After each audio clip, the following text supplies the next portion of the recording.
Isang owner na may cute na pet ang magbibigay sa atin ngayon ng good vibes. Pero bago yan, panoorin muna natin ito.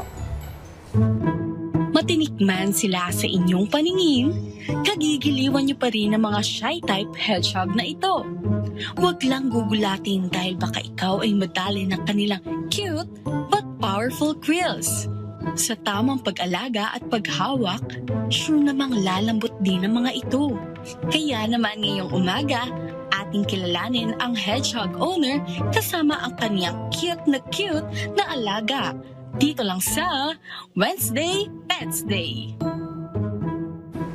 Ayan, napaka-cute. Good morning and welcome po sa RSP, Kuya AD. Ipakilala mo naman sa amin yung mga alaga mong hedgehog. Ilang taon na kayong hedgie owner? Hi, good morning. Hi, Kuya AD. So nandito, meron akong out na hedgehog na si Nosy. Yan. Sobrang cute, di ba? Okay, Yan. paano mo So naisip itong na si Nosy mag-alaga ay ng... isang male hedgehog. Oo, narinig mo ba kami, AD? Kuya AD? Yes po, audible naman. Okay. Alright. So, ilang taon na kayong hedge owner or hedgie owner? Paano mo naisip na mag-alaga ng hindi lang isa, kundi 20 plus na Dami. hedgehogs? 20 plus. Ayun, so nag-start ako mag-alaga ng hedgehog since 2017. So almost 10 years na ako nag-aalaga ng mga to. So way back ng high school ako, natutunan ko na pwede pala mag-alaga ng hedgehog. Kasi naging curious ako about Sonic the Hedgehog, yung sa laro way back before. So yun, nag-aral ako kung paano mag-breed ng hedgehog. So naparami ko sila ng up to 24 ngayon at meron akong maraming mga hoglets na pinapalaki. Yan. So hoglets ang tawag sa mga baby na hedgehog. Okay. Ano yung mga challenges tsaka misconception sa pag-aalaga ng hedgehog na na-experience mo since marami ka ng alaga ngayon?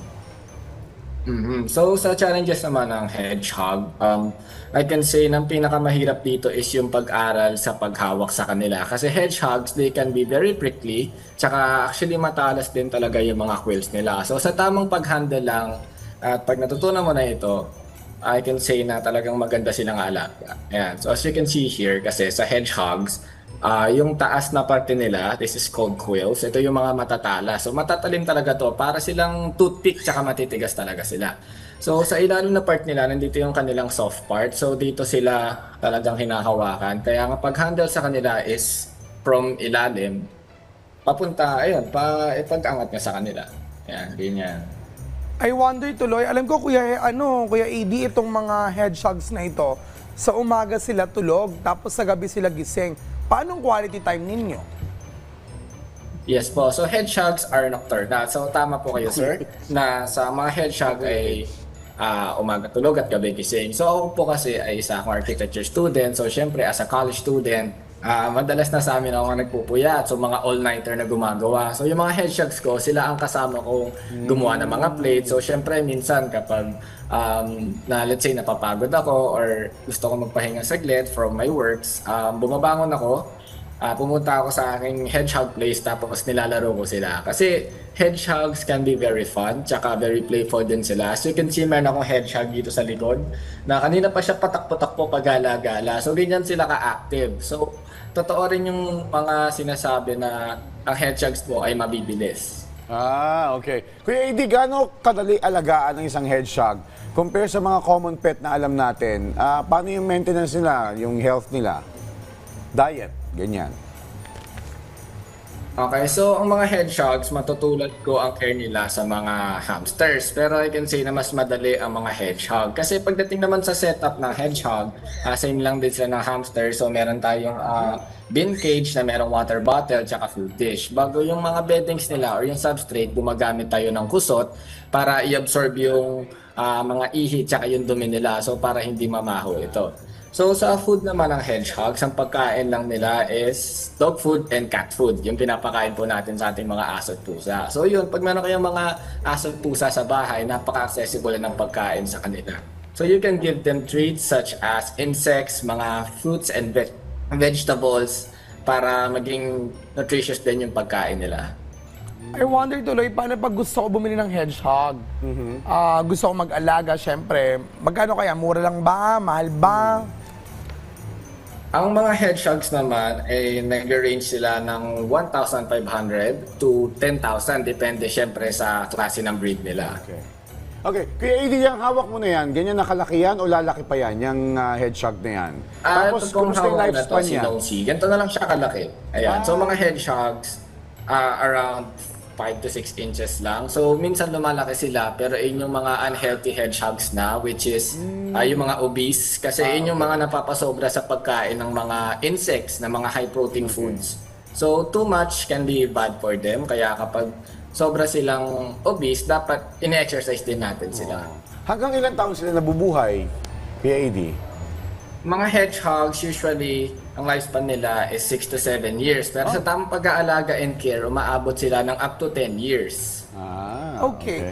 I wonder tuloy, kasi I'm seeing online some videos, especially with wild animals, na may mga malalaking parang, I don't know if that's not hedgehog technically, pero they have the same treatment, na parang if they're being attacked by Komodo dragon, a snake or whatsoever, may mga spikes sila na kapag kinagat sila, nakatusok na sa mga tiger, may sa mga lion. Ano yun? What defense do you call mechanism. that? Hedgehog din ba yun? Hedgehog din ba yun? Ayon po yung mga pinsa naman ng hedgehog, I think they're called porcupine. So yun yung sa mga Porcupine. ibang bansa, yun yung mga nakikita sa wild. So mga hedgehogs naman, they have the same defense mechanism, which is yung magbibilog sila, magka-curl up sila para matago yung mga soft part ng body nila. So, wait, papakita ko meron akong hedgehog dito. Ayan. Para i-demonstrate niya kung paano sila nagbibilog. Ayan. So kapag ang hedgehog, kapag napunta sila sa kanilang defensive mode or defense state, mapapansin nyo dito is talagang hindi visible yung soft part niya. So nakatago pati yung muka, ang nakalabas lang yung mismo quill. So para kung merong predator na mag-atake sa kanila, ang una makakagat nito is yung mga hard part niya, which is yung quills. Matutusok yung predator, so yun. Sometimes naman kasi pag bumabaon ng masyado yung quills, naiiwan talaga yun sa mga bibig, sa ngipin ng predator. So even yung spikes nila, I don't know if you call it spikes, pero yun din yung may iwan sa mga predators. Sorry po. Tama, no? Yung quills, yun yung may iwan sa predator, yung parang, pero tumutubo naman ulit. Kung sakali mawala matanggal. Yes po, tumutubo naman ulit ang mga quills ng hedgehog. So parang buhok lang din sila ng tao. Pero nakakilala sila kung sino yung may-ari, sino yung kanilang amo or kanilang fur parent, hedgy parent. Yes po, mga hedgehogs ay marunong mangilala ng kanilang owner. So sometimes kapag may ibang taong humahawak ng hedgehog ko tapos hindi sila familiar sa set, nagiging sila, doon sila sa kanilang defense mode. So nagtatago sila into curl up into the ball. Ayun. Nagka-curl sila. Ang galing naman, ano? Siguro ano na lang, yung mga gustong mag-alaga ng mga hedgehogs, ano ang pwede mong advice o mabibigay na tips para sa kanila? Okay, so sa mga gustong mag-alaga ng hedgehogs dan, I can say naman na napakadali ng maintenance nila. Tapos pagdating naman sa pinakamahirap lang talaga sa kanila is yung pagkuha ng loob nila. Kasi nga kapag di ka nila kilala, they can, pwede ka nilang tusukin. Siyempre kasi naninibago rin sila sa owner. Pero yun, kapag tamang love and care lang talaga nabigay mo sa kanya, so yun, kikilalanin ka niya as owner, tsaka never ka na niyang tutusukin. As you can see, si Nosy dito, na kanina pa siyang nakaret, di ba? Compared sa isa kong hedgehog kanina na medyo aggressive, talagang hindi siya nagpapakita ng mukha. So yun, madali lang maintenance niya, tsaka mura lang din naman. Ang lambing-lambing naman. Well, maraming salamat sa pagbabahagi sa amin ng iyong kwento, Kuya AD, at sa iyong mga alaga na sina Yes. Thank you so Puti, much for Ferrero, having me. Amy Nig, Nosy, at si Lunox. Thank you, Kuya AD.